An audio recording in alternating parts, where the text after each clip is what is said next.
किसी को जवानी में भी रोग लग जाता है, बुढ़ापा तो है ही रोग। जो रोग कभी नहीं लगेगा वो बुढ़ापे में लगेगा। तो हम भी उस स्थिति में आ जाए जीसस और मंसूर की तरह कि हम भी वो पके नारियल की तरह हो जाए, अपने शरीर और आत्मा के बीच वो फासला देखें। यदि हम अपने अंदर में उस परम पिता परमेश्वर के दर्शन करते तो हम भी यही कहेंगे कि परमात्मा जो भी कुछ करता है अच्छे के लिए करता है, जो भी हमारे साथ घटित हो। किसी का साथ छूट जाए, किसी का कुछ भी हो, चाहे किसी बिजनेस में नुकसान हो जाए, किसी खेत में हो जाए, किसी का बच्चा, किसी का पति, सबको जाना है। परमानेंट तो यहाँ पर कोई नहीं है। यहाँ पर हम घर मकान सब कुछ बनाते हैं, क्या वो सदा सदा के लिए यहाँ पर रहता है?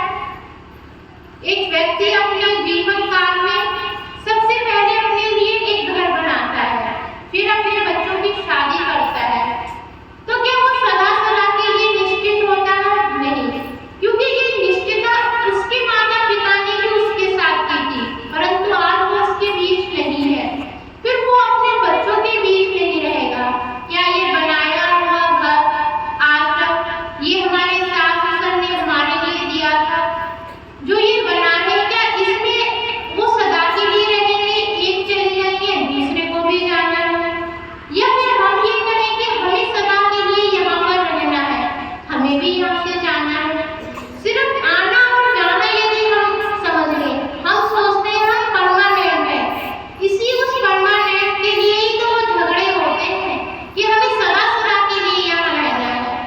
आप सभी यहाँ पर बैठे हुए हैं, यदि आपको ये पता चले, यदि स्वयं मुझे ये पता चले कि मैं आज सत्संग दे रही हूँ और अगले महीने मुझे सत्संग नहीं देना है, तो क्या मेरा व्यवहार आपके प्रति कैसा होगा?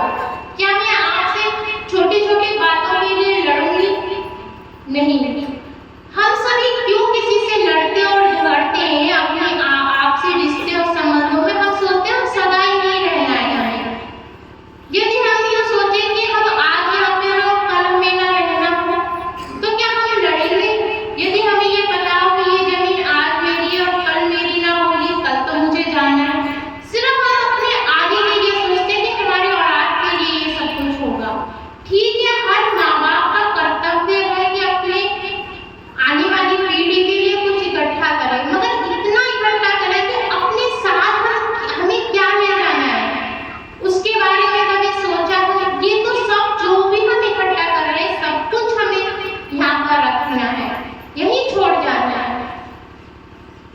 यदि मनुष्य इतना चतुर और चालाक है, यदि उसके लिए बताई जाए कि कफन में एक जेब बना दी जाए कि जो भी व्यक्ति मरे और उसके कफन में जेब लगा दी जाए कि वो उस जेब में जो भी रखेगा वो उसके साथ जाएगा, तो वो कफन की पूरी जेब बना लेगा और इतना सामान उसमें भर लेगा, शायद 1 बीघा 2 बीघा जमीन भी, सब कुछ कपड़े लत्ते भी, सोना गहना गत्ता सब कुछ उसमें रख लेगा, परंतु कफन में कोई जेब नहीं होती है।